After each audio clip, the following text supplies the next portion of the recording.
శుభోదయం విద్యార్థులారా, మనం నిన్నటి పాఠ్యాంశంలో అభినందన చెప్పుకున్నాం కదా. అభినందనలు వచ్చేసి మనము సేమ్ ఉన్న అదే అర్థం ఉన్న పదాల గురించి వరకు చెప్పుకున్నాం. తర్వాత వచ్చేసి ఇక్కడ ఏముందంటే ద్విత్వాక్షరాలు సంయుక్త అక్షరాల గురించి తెలుసుకుందాం మనం. అయితే మొదటిది వచ్చేసి ద్విత్వాక్షరము అంటే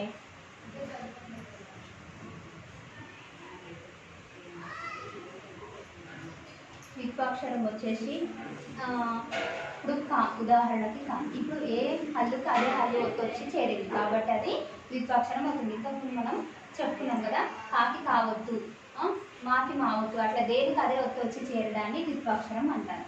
నెక్స్ట్ సంయుక్తాక్షరం.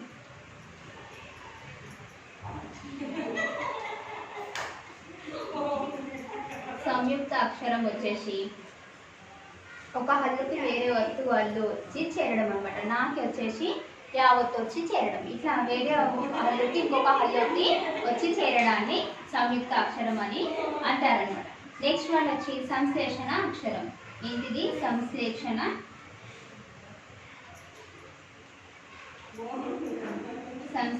అక్షరం అనమాట. సంశ్లేషణ అక్షరంలో వచ్చేసి ఒక హల్లుకి ఇంకొక హల్లు వచ్చి చేరడాన్ని ష్మి అని ఇట్లా. ఓకేనా విద్యార్థులారా? మొదటిది వచ్చేసి ద్విత్వాక్షరంకి కాకి కావత్తు వచ్చి చేరడము, సంయుక్త అక్షరంకి నాకి యావత్తు వచ్చి చేరడము, ఒక హల్లుకి ఇంకొక హల్లు వచ్చి చేరడము. సంశ్లేషణ అంటేనేమో ఒక హల్లుకి వేర్వేరు ఒత్తు వచ్చి వేర్వేరు హల్లులో ఒత్తులు వచ్చి చేరితే దాన్ని సంశ్లేషణ అక్షరం అని అంటారు. ఓకేనా విద్యార్థులారా? నెక్స్ట్ వన్ వచ్చేసి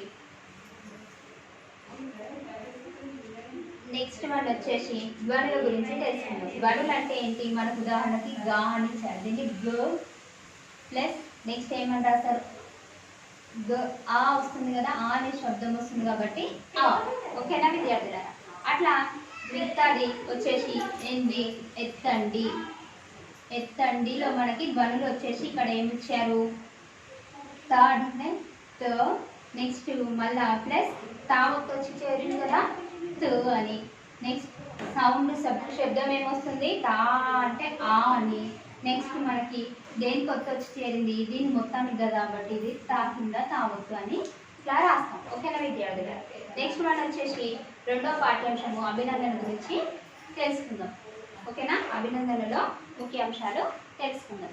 అయితే మనకి అభినందన పాఠ్యాంశంలో ప్రశ్న జవాబులు వచ్చేసేమో మీకు ఎలుక తాబేలు కాకి మంచి మిత్రులను ఎలా చెప్పగలవో వివరించండి అంటే మనం ఏం రాస్తాము? ఎవరికైనా ముగ్గురు వచ్చేసి కలిసిమెలిసి ఉంటాయి. ఎప్పుడు ఒకరికి ఆపద వచ్చినప్పుడు కూడా మిగతా వాళ్ళు వచ్చి సహాయం చేసుకుంటాయి కాబట్టి ఇవి మూడు వచ్చేసి మంచి మిత్రులని చెప్పగలరు అని రాస్తారనమాట. ఈ కథ వల్ల మీరు గ్రహించిన మంచి విషయాలు ఏంటి అంటే మనము ఈ కథ వల్ల ఏం గ్రహించాము? ఆపదలో ఉన్న స్నేహితులను మనము రక్షించాలని, ఇతరులకు సహాయం చేయాలని, ఎవరికి ఏమైనా అవసరం వచ్చినప్పుడు వాళ్ళకి సహాయం చేయాలని తెలుసుకున్నాం అనమాట.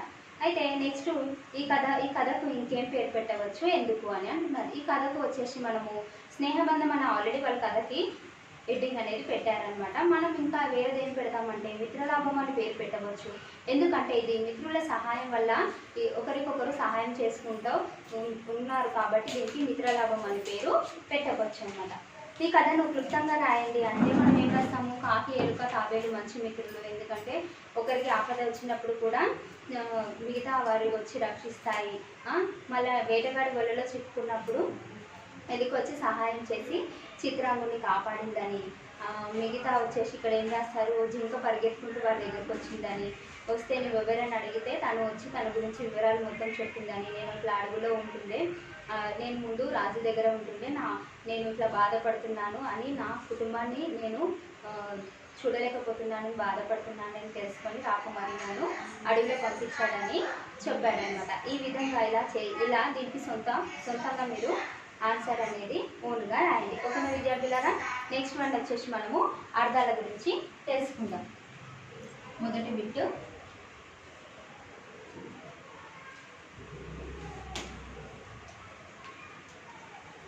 అర్థాలు. అయితే ఒకటవది ఇందులో ఏంటి అంటే కృష్ణకు చేనులు చెలిమి,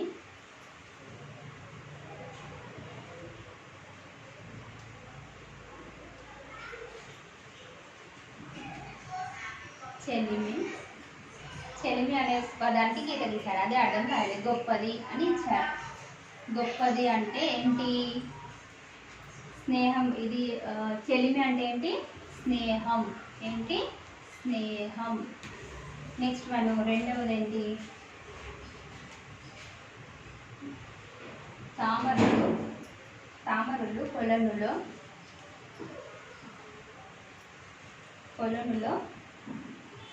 పూస్తాయి. పూస్తాయి అని ఇచ్చారు. కొలను అంటే మనకు అండర్లైన్ వర్డ్ కొలను. కొలను అంటే ఏంటి? మడుగు. నెక్స్ట్ వన్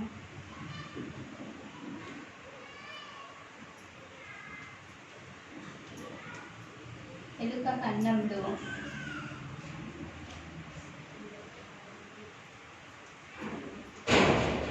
నివసిస్తుంది.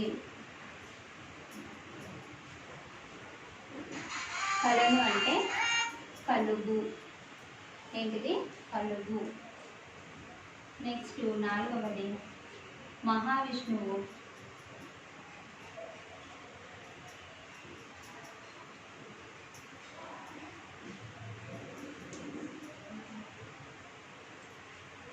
ఎత్తిన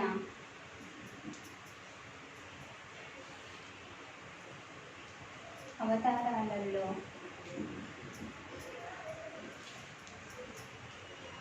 కూర్మ అవతారం.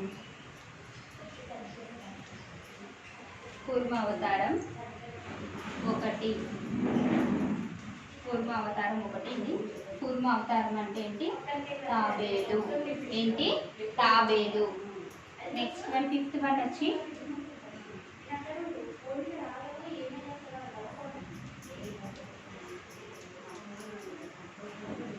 నిప్పుతో చెలగాటం.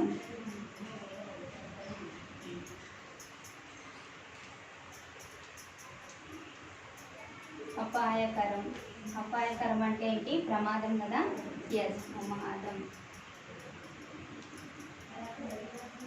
చూడండి మళ్ళీ ఒకసారి చెప్పుకుందాం మనం అర్థాలు. ఇక్కడ ఏమి ఇచ్చాడు? కృష్ణ కుచేలో చెలిమి చాలా గొప్పది అని చెప్తున్నారు అనమాట. చెలిమి స్నేహం. చెలిమి స్నేహం నెయ్యం అట్లా వస్తుంది కదా. ఎస్. నెక్స్ట్ తామరలో కొలనులో పూస్తాయి. కొలను అంటే ఏంటి? మడుగు. మడుగు సరస్సు అని కూడా రాయొచ్చు మనం. నెక్స్ట్ ఎలుక కన్నంలో నివసిస్తుంది. కన్నం అంటే కలుగు. కలుగు. నెక్స్ట్ మహావిష్ణువు ఎత్తిన అవతారాలలో కూర్మ అవతారం ఒకటి. కూర్మ అంటే ఏంటి? తాబేలు అవతారము ఒకటి అనమాట. నిప్పుతో చెలగాటం అపాయకరం, ప్రమాదం. ఓకేనా విద్యార్థులారా? ప్రమాదం. మీకు అర్థమైంది కదా. నెక్స్ట్ బిట్లోకి వెళ్దాం.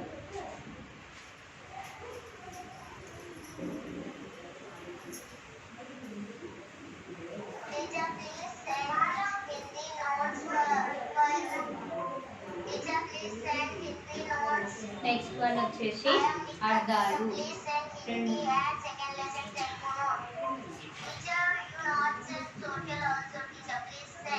ప్రకృతి, వికృతి. ఓకేనా విద్యార్థులారా? ప్రకృతి, వికృతి. ఇక్కడ వచ్చేసి ఏంది? అడవి.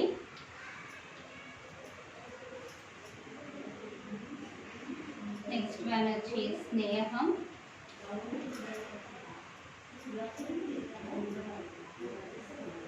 స్నేహం, సహాయం.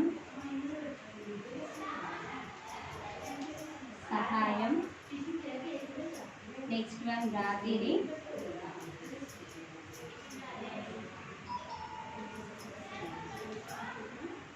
ఆకాశం.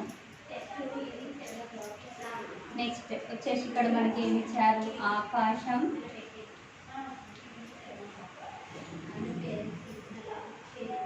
సాయం,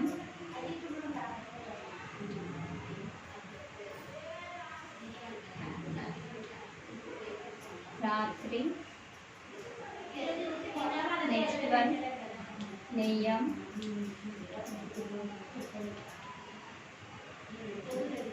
అడవి.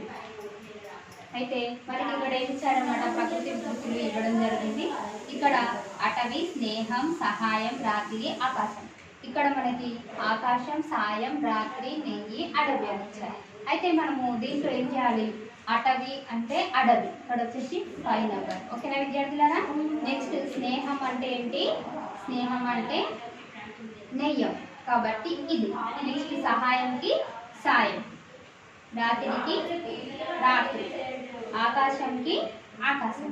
ఓకేనా విద్యార్థులారా? మీకు అర్థమైంది కదా? చూడండి మళ్ళీ చెప్తున్నా. అటవి అడవి, స్నేహం నేయం, సాయం సాయం, రాత్రి రాత్రి రాత్రి, ఆకాశం ఆకాశం. ఓకేనా విద్యార్థులారా? నెక్స్ట్ వచ్చేసి సేమ్ అదే అర్థం ఉన్న పదాలను మనం చూద్దాం.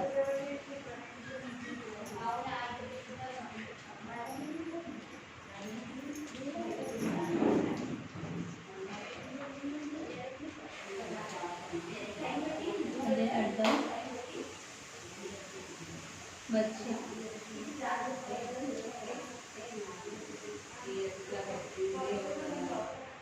మరొక పదం ఉన్నది.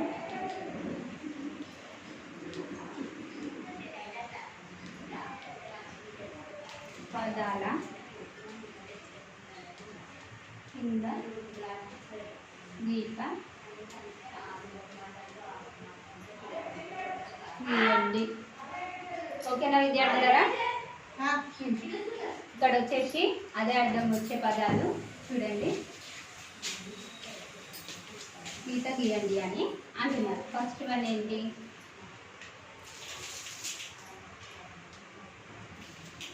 ఎలుక కన్నం నుంచి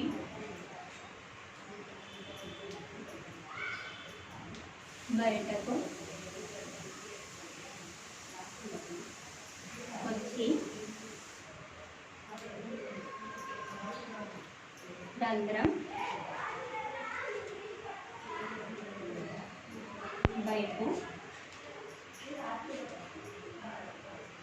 తొంగి చూసి బిలంలో దూరింది. అయితే మనకి సేమ్ ఉన్న పదాలు ఏంటి? ఇక్కడ ఎలుక ఖండం కదా, ఖండం. మరి ఇక్కడ రంధ్రం, రంధ్రంలో దూరింది కదా. నెక్స్ట్ వైపు తొంగి చూసి బిల్లంలో దూరింది. సేమ్ ఉన్న పదాలు ఏంటి? జవాబు వచ్చేసి ఖండం, రంధ్రం, బిలం. ఓకేనా విద్యార్థులారా? సేమ్ ఉన్న పదాలు ఏంటి? ఖండం, రంధ్రం, బిలం. నెక్స్ట్ వన్ రెండవది.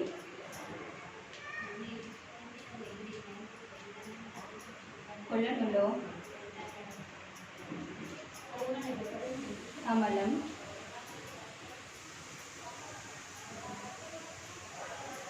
వికసించింది.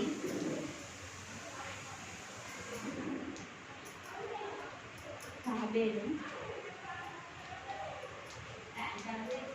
సరస్సు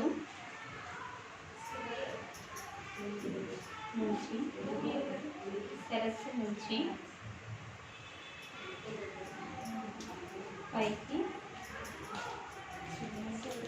వచ్చింది. అయితే మనం ఏం చేస్తామన్నమాట? కొలనులో కమలం వికసిస్తుంది, తాబేలి సరస్సు నుంచి పైకి వచ్చిందనమాట. అయితే మనకు కొలను అంటే సేమన పదం ఇదే కదా. కొలను, తాబేలు, కొలను, సరస్సు. దీంట్లో 2 పదాలు ఉన్నాయి కదా. అయితే మనము జవాబు అని ఏం రాస్తామన్నమాట? కొలను, సరస్సు. ఏంటిది? సరస్సు. కొలను మరియు సరస్సు అనమాట. మొదటి దాంట్లో వచ్చేసి మనకి సేముల పదాలు ఏంటివి? ఖండం, రంధ్రం, బిలం. రెండవ దాంట్లో ఉన్న పదాలు ఏంటివి? కొలను, సరస్సు కదా. ఇంకా 2 ఉన్నాయి, చూద్దాం.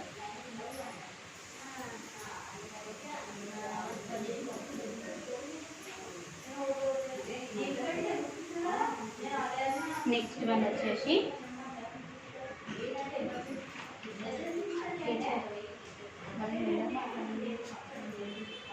కాకి,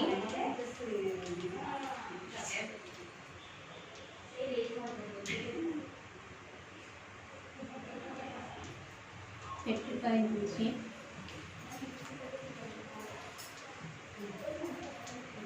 చుట్టూ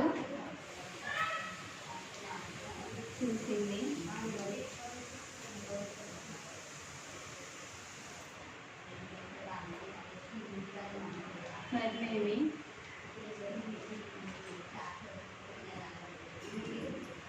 లేదని ఆవాయాసం ఆవాయనం తన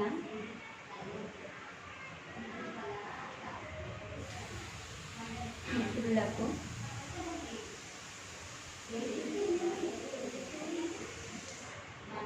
చెప్పింది. అయితే మనకి దీంట్లో సేమ్ ఉన్న పదాలు ఏంటి వచ్చి కాకే, మళ్ళా చుట్టూరా తెలిసింది భయమేమీ లేదని ఆ వాయాసం తన మిత్రులకు చెప్పింది. అయితే ఇక్కడ కాకి నెక్స్ట్ ఏంటి ఆవాయాసం. జవాబు అని ఏం రాస్తాము? కాకి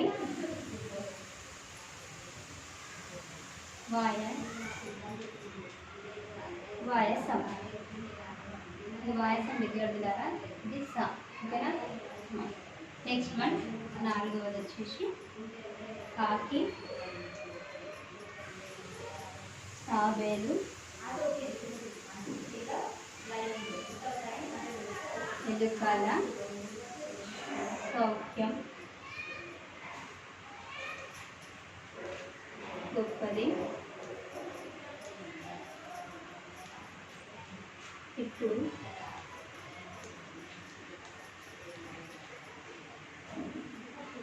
ఇప్పుడు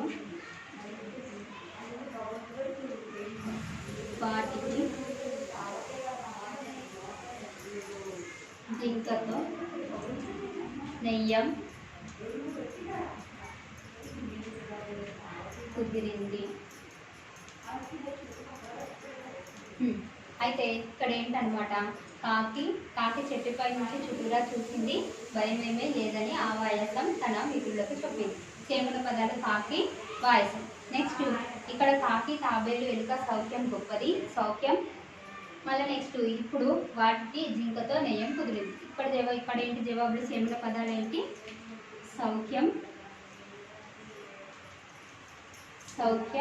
నెయ్యం. ఏంటిది? సౌఖ్యం నెయ్యం. ఓకేనా విద్యార్థులారా? సేమ్ ఉన్న పదాలు వచ్చేసి మొదట వచ్చేసి కన్నం, రంధ్రం, విలం, రెండవది కొలను, సరస్సు, మూడవది వచ్చేసి కాకి వాయసం, నాలుగవది వచ్చేసి సౌఖ్యం నెయ్యం. నెక్స్ట్ వన్ వచ్చేసి సొంత వాక్యాలు విద్యార్థులారా.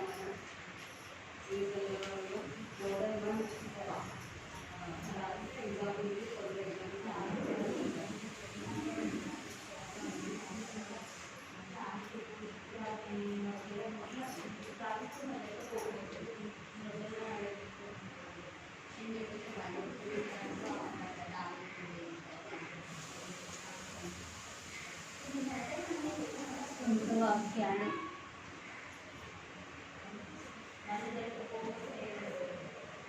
మొదటిది ఏముంది? గబుక్కున.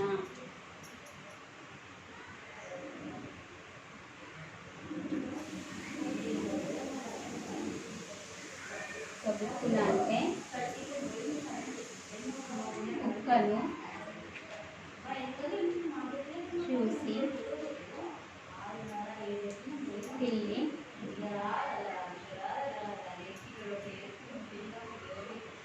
గబుక్కున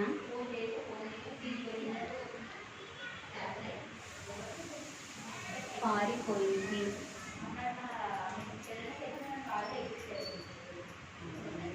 నెక్స్ట్ వన్ రెండవది ఏంటి? తలుక్కున.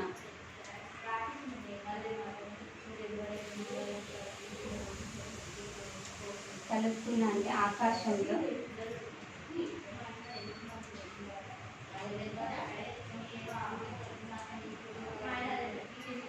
మెరుపులు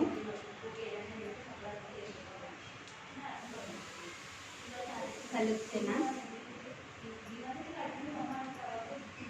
మెరుస్తాయి. నెక్స్ట్ వాళ్ళు వచ్చేసి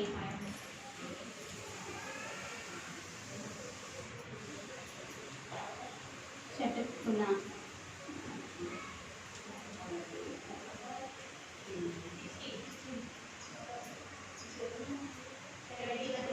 పిల్లిని చూసి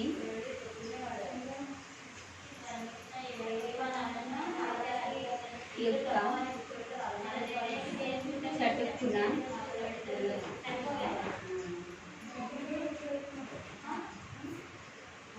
పారిపోయింది.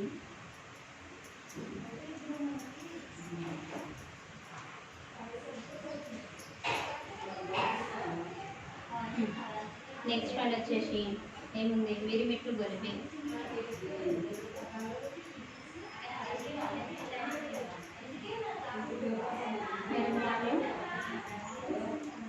గొలిపే.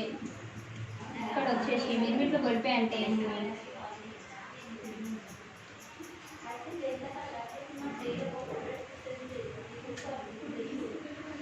మిరిమిట్లు గొలిపే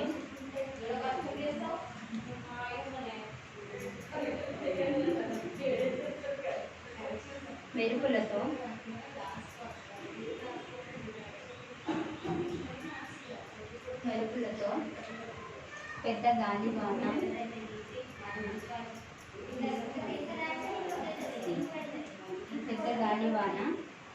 వచ్చింది.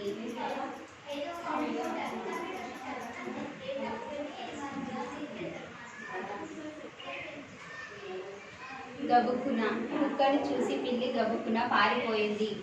తలుక్కున ఆకాశంలో మెరుపులు తలుక్కున మెరిశాయి. చటుక్కున పిల్లిని చూసి ఎలుక చటుక్కున పారిపోయింది.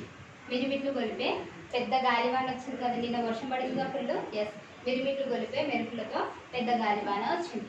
చూడు, సొంత వాక్యాలు అర్థమైపోయిన విద్యార్థులారా, ఇంకా మిగతావి చెప్పుకున్నాం. 4 వరకు కంప్లీట్ అయ్యాయి.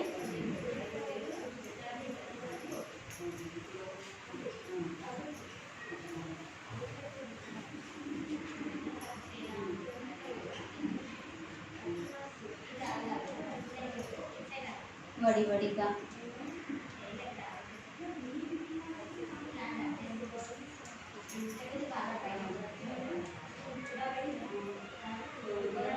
కొందరు నెమ్మదిగా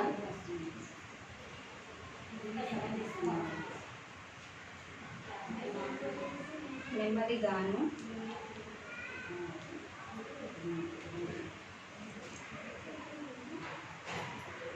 మరికొందరు వడివడిగా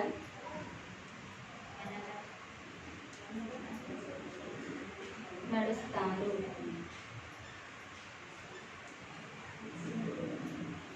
నెక్స్ట్ వన్ వచ్చేసి 6వది వచ్చేసి నివ్వెరపోయింది. నివ్వెర పోయి బాగా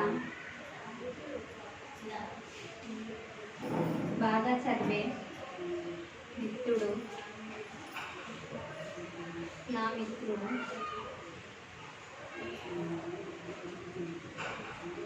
పరీక్షలో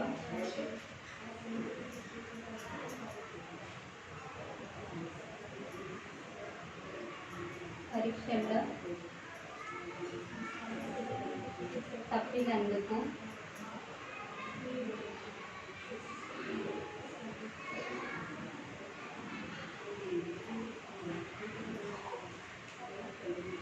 నివ్వెర పోయాను.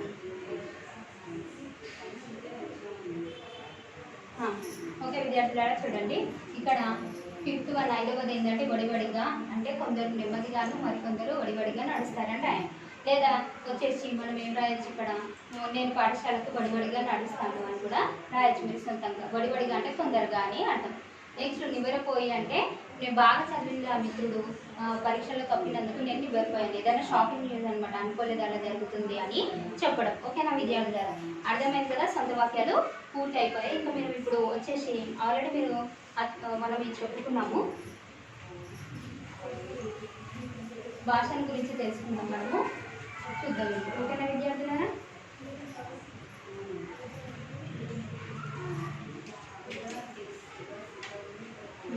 భాషల గురించి తెలుసుకుందాంలో వచ్చేసి మనకి చూడండి, ఇక్కడ ఆల్రెడీ మనం ఇవి చెప్పుకున్నాము, మళ్ళీ ఒకసారి చూసుకుందాం. పరిశాలు అంటేనేమో కచట పాని, కచట తపాని, గజడ దాబా అంటే సరళాలు అని, ఖా ఛా ఇట్లా వచ్చేటివన్నీ మహాప్రాణాలు అని, యారాల వాళ్ళు అంటే అంతస్తాలు అని, శేషాస అంటే ఊష్మాలని చెప్పుకున్నాం. అయితే మనకి ఇలాంటివి కూడా ప్రశ్నపత్రంలో అడగడం జరుగుతుందన్నమాట. చూడండి, కింద వాక్యాలలో పరుషాలను గుర్తించి వాటి కింద గీత గీయండి. కష్టపడి చదివితే ఫలితం తప్పక ఉంటుంది. కష్టపడిలో క, పడిలో ప, చదివితేలో చ, ఫలితంలో తప్పకలో తా. ఓకేనా విద్యార్థుల? దీంట్లో వచ్చేసి క, చ, క, ప, చ, తా వచ్చింది. నెక్స్ట్ వన్, కింద మాటలలో సరళాలు మొదలయ్యే మాటలను గుర్తించండి. వచ్చేసి ఫస్ట్ ఏంటి? బలం, కలం, గాలి, బలం, దళం, తలుక్కు, కాలు, డబ్బు, గలం. బలంలో బా, గాలిలో గా, జలంలో జా, దళంలో ధ, డబ్బులో ఢ, గలంలో ఘ. ఓకేనా విద్యార్థులారా? నెక్స్ట్ కింద మాటల్లో అంతర్స్థానాలను గుర్తించండి. యా, యమున, కారం, పాలు, వంకర, వేల, కళ. అయితే మనకి ఏంటి? యమునాలో మా, యమునాలో యా, కారంలో రా, వంకరలో బా, ఇక్కడ రాగుడు వస్తుంది, కళలో లా వస్తుంది. కింద వాక్యాల్లో ఊష్మాలను గుర్తించండి. ఊష్మాలు అంటే మనకేమి ఇచ్చారు? వాక్యం భాష మనిషికి సహజమైన శక్తి. అయితే ష మనిషి, స, హ, ష ఇవి వచ్చేస్తాయి. ఓకేనా విద్యార్థులారా? దీంతో మనకి రెండవ పాఠ్యం కూడా రివిజన్ పూర్తిగా అయిపోయింది. మొదటి పాఠ్యం రెండవ పాఠ్యం పూర్తిగా మీరు తరువుగా చదివి ప్రశ్న జవాబులు కూడా చదవండి. మళ్ళీ బిట్స్ అన్నీ కూడా పూర్తిగా చదివి మంచిగా పరీక్ష రాయండి. ఓకేనా విద్యార్థులారా? ధన్యవాదాలు.